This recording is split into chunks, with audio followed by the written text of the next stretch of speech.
Hello বন্ধুরা, সবাইকে নমস্কার। আমি এখানে লাউ নিয়ে নিয়েছি। লাউয়ের সাথে মাছের মাথা দিয়ে আজকে রান্না করব আমি।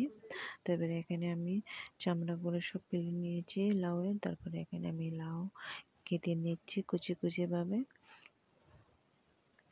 কুচি কেটে নেওয়ার পর তারপরে এখানে আমি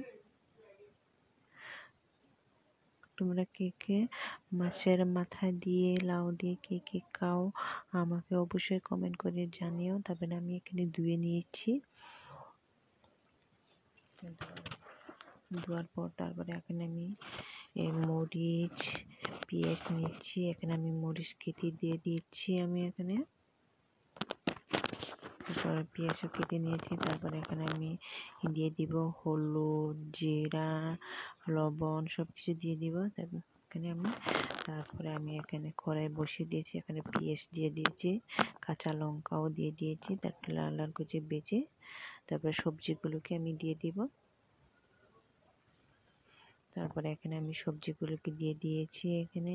তারপরে ভালোভাবে নাড়াচাড়া নিয়ে কষিয়ে নেব।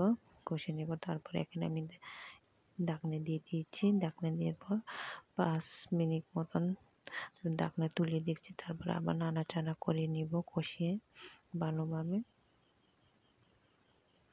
তারপরে আবার ঢাকনা দিয়ে দিয়েছি। তারপরে কিছুক্ষণ রেখে তারপর ঢাকনা তুলে আবার দেখে নিব আমার তরকারি কি হয়েছে কিনা। তারপরে আবার এখানে কষিয়ে নিব ভালোভাবে, কষিয়ে নাড়াচাড়া করে। তারপরে আমি এখানে দিয়ে দিয়েছি